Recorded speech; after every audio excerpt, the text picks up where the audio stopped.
Hello and welcome to another episode of Paranormal Universe. In today's episode, we are going to be talking about haunted locations. Now, I'm going to hit, wherever there's a haunted location, I'm going to write about. And today's location, we're going to go south of the border. That's right, we're going to Mexico. And I'm going to do these locations from least scary to the most scary. So we're going to start with number 6, and that is Las Momias de Guanajuato, or the Mummies of Guanajuato.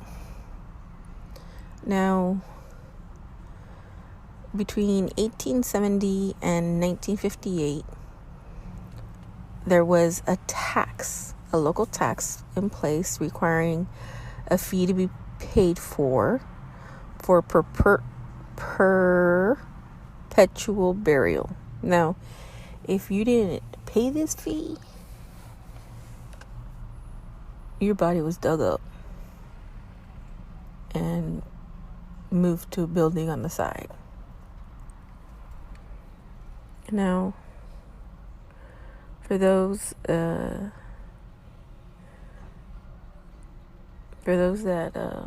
were put on moved to the side due to the climate and the minerals in the soil, help mummify these bodies. So eventually, they were put on display, so everybody could come, take a tour, take a look at it, and be all cool with it. But let me tell you this. You look at some of these pictures that you find online. Dude, some of these were kind of creepy. It looked like they were mummified with their screaming and yelling and all that hoopla. The display is also known on this. The mummies are also on display, and legend has it that they are known to move, weep, and whisper amongst themselves. So now, if you were to go to Mexico and be like, hey, I'm going to take a tour, look for something to do touristy, well, I recommend to go take a tour of the Museum of Guanajuato. Mind you, the museum's been on countless paranormal TV shows, countless movies. Dude, I could tell you a movie, El Santos versus Las Momias de Guanajuato. It's one of my favorite movies, by the way. It's Mexican wrestler the Saint El Santo, which is the saint in English, versus the mummies of Guanajuato. So, if you like Mexican wrestling, that's another good movie you should check out. Number 5 is more recent in time-wise.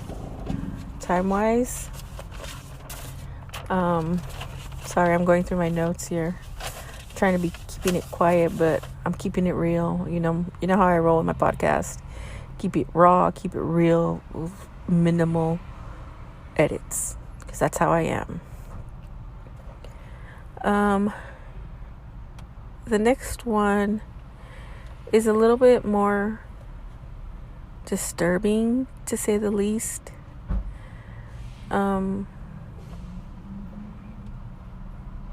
Because mental illness plays a factor into this, and it was more recent, as in within our time frame. So, Claudia Mijangos, I'm gonna butcher her last name, so don't kill me, house in Querétaro. Now, This is one of the most disturbing ghost stories in the country. This woman, Claudia, killed her 3 kids in 1989. She claimed that a demon possessed her when she killed them.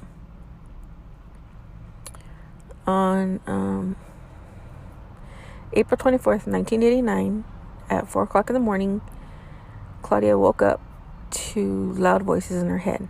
The voices told her that Mazatlan had disappeared and that all of Querétaro was a spirit, which I find that part of her mental illness was kicking in at that moment. She had called her friend to tell her, and her friend, calmed her down and told her that she'd be back, that she'd be there in the morning, later that morning, to help her out. After that call, Claudia got up, got out of bed, got dressed, went to the kitchen, and took 3 knives. And at 5 a.m., she woke up her 6-year-old, her youngest, and attacked him with a knife. She leaned over him on the bed and cut. And I mean cut, like literally amputated his arm. Now, this poor little boy was awake when she did all this to him. So his screams and his yells and his crying woke up his 11-year-old sister. And when she came into the room, she begged her mother to stop. But Claudia switched knives and proceeded to stab her 11-year-old 6 times. Okay. Then she took the 3rd knife and stabbed her 9-year-old in the heart. Now, the daughter ran downstairs and to try to get away from her mother. She was screaming, she was crying. She woke up the neighborhood. But her mother was able to get to her, continued stabbing her, and then she dragged the body up to the master bedroom where she left them. Okay.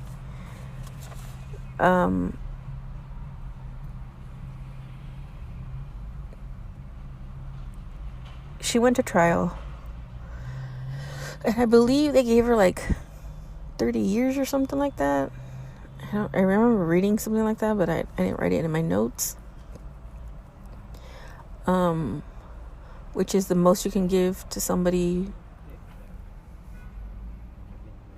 who suffered from mental illnesses. Because she started to show signs when she was in her marriage. So neighbors claim that you can hear children screaming in the house, and you could see a bleeding boy in the 2nd floor window. Now, for a mother to go and purposely kill her children, I find it very, very sad.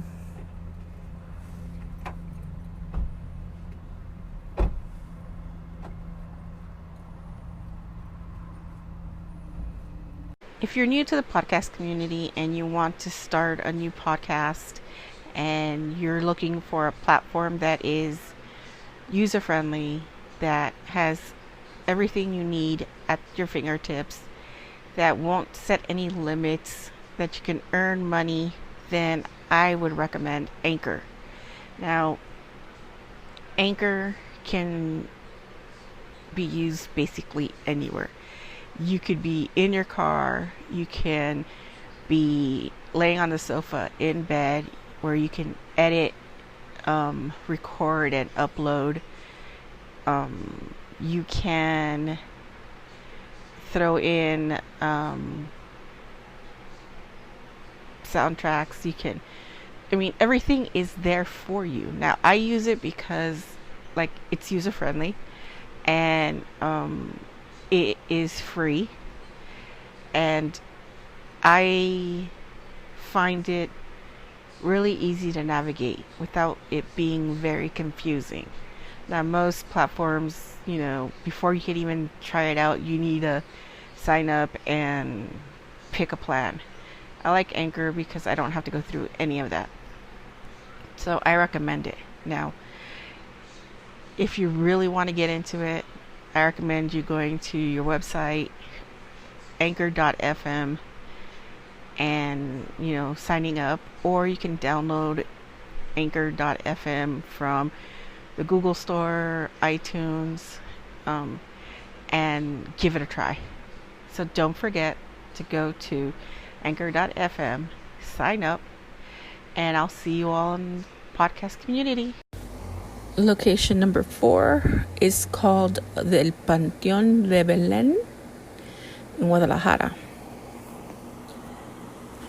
Now, this is a cemetery that is reported to be haunted by a whole bunch of different spirits. But one of the most famous ones is, let me give you a background. This cemetery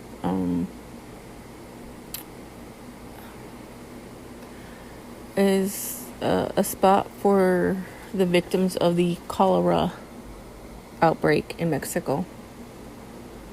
So a lot of people buried there at one point prior were all from the cholera era. Okay, and legend has it that some local vigilantes killed a vampire. Oh, Lord. Killed a vampire by driving a stake through its heart and buried the body in the cemetery. Now, it said that months later, the stone slabs that marked the spot started to crack open, and a tree began to grow in its spot. It is said that if the tree dies, the monster will return and terrorize the city. Again, this cemetery has been on various Mexican paranormal shows. They say that they hear a lot of voices, see a lot of shadows. But what I'm tripping about right now is that vampire. So you go hunt a vampire, you kill the vampire, you stake the vampire, you bury the vampire at the cemetery. A tree grows in place of where the vampire was buried. Yeah, that's a weird story for me to even remotely believe.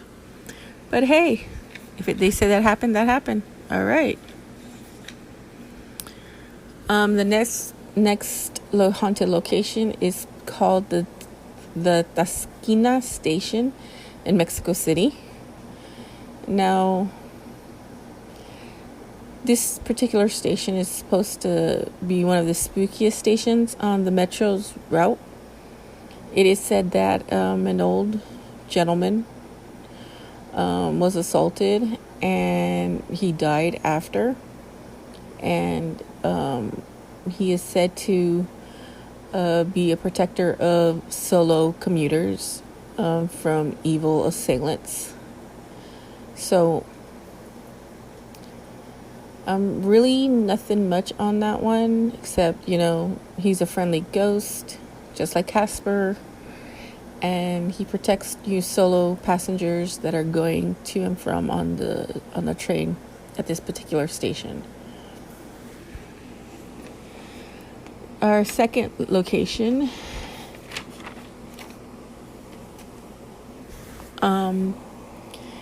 is called the Posada del Sol in Mexico City. This was meant to be one of the most extravagant hotels in the world. The building was the child of Fernando Saldana Galvan, who poured his life into the hotel, and then in a failed attempt to create a unique artistic center. The hotel had more than 600 rooms, were adorned the property with a casino, theater, chapel, ballrooms, galleries, tea rooms, Turkish bath style areas, human-sized chessboard. Now, hard times fell on Mr. Galvan. Beginning of 1945, construction had stopped. His amount of debt rose, and they said that he hung himself in the hotel's courtyard. It is also said that in one of the underground chambers is to be haunted by a ghost of a little girl who was found dead in the building. Now, you can't go to this location because it's not open to the public. If you do get caught, you will get arrested.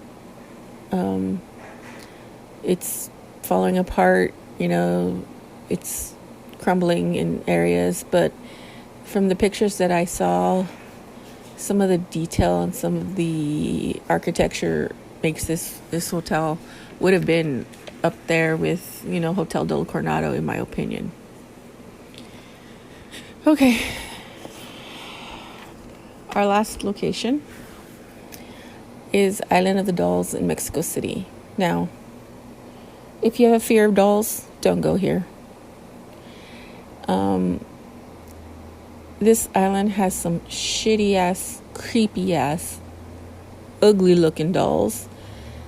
I personally have an issue with dolls. I think they harbor demons and spirits and stuff like that, but that's just me. There are other people who love dolls, who collect dolls. More power to you. But for me, no, don't do dolls. It's on my bucket list to go see. But again, like I said, I'm conflicted because I like the haunted and the paranormal, but I don't like dolls and I don't want to go there and I don't want to see them. So it really just depends, to be honest. So a little bit of this is that the island is located in a secluded area along the canals of Xochimilco. It is to be one of the most haunted locations in Mexico. Like I said, there are many dolls hanging from everywhere, from the trees, from branches, from the little shack that the caretaker lived in. He has them inside, he has them outside, he has them all over the place. Legend has it that the caretaker, Don Julian Santana, had found a little girl that drowned near his home. And out of respects to the little girl, he hung her doll to a tree. Now, legend also has it that he believed that they were evil spirits, and to appease these spirits, don't ask me why, he would collect dolls and he would hang them all over the place. He would barter with neighbors. He would go rummage through trash to find dolls. Anything he can do to get dolls, he would do. It is also said that they found him drowned in the same location where the little girl had drowned. So kind of weird there. It is also said that after his death in 2001, the island had become a tourist hotspot. Now, the way to get to the island, like I said, is the canals of Xochimilco. Many rowers, can't pronounce that word, will go ahead and take you to the island, while others will not, out of fear. They say it's too haunted. They won't go there. They don't want to risk it. So, interesting. Also, some visitors / tourists go to see the dolls, basically. Some bring dolls, offer them to the spirits there, candies, anything like that. They offer to the spirits. Don't know why, but they do. A lot of visitors claim that the dolls move, even talk. It's been featured on 2 episodes. One on Destination Truth, where Josh Gates was looking at a doll and it's opened its eyes. They heard a lot of moving of like little feet, like people were moving around, but it turns out to be the dolls were moving around, scurrying. They heard a lot of whispering. And then the second time, it was on an episode of Ghost Adventures, where they caught a lot of shadows. They saw, I believe, dolls moving. They heard a lot of noises. So, yeah, this island's a bit creepy. Too creepy for me, but it is on my bucket list to go. So what do you think? Mexico's top 6 locations that are haunted. Would you go to visit any of those locations in Mexico? Or would you just, go to one and then, see how it is? If you could spend the night at any of these locations, which location would you spend the night at and why? I want to know. I'm curious. I would have to say I'd spend the night at the Claudia house, because that has more energy, in my opinion, because the kids were brutally murdered by their mother. So I believe that will hold more energy. Again, I don't know. Probably second would probably be the Momias de Guanajuato, would I go. But those would be my 2 spots to go. So let me know what you want, where you would go and why you would go there. And that would be it for this episode. Again, don't forget, I have another episode coming up sometime later this week. And don't forget to share this podcast on anywhere you hear podcast. Let it be Google Podcast, Spotify, Apple Podcast. Share, like, and subscribe. I would greatly appreciate it. If you would like to donate to the podcast, I would appreciate that too. You don't have to. All donations will go into the podcast to get, like mics and better systems set up. So, don't forget to like, subscribe, and share. And if you have any questions, comments, concerns, drop us a line at paranormalbuzzfeed at gmail.com. If you have any stories, you could also send them to paranormalbuzzfeed at gmail.com. Don't forget, I am looking for stories for a listener subscriber episode. So again, don't forget to send those in to paranormalbuzzfeed.com. I know I'm saying paranormalbuzzfeed.com. But y'all have a good night. I will see you all later. Take care, and don't forget to keep it ghosting. Peace out, Cub Scout. See you later, alligator and a wild crocodile. This is your homegirl, Denise. Bye.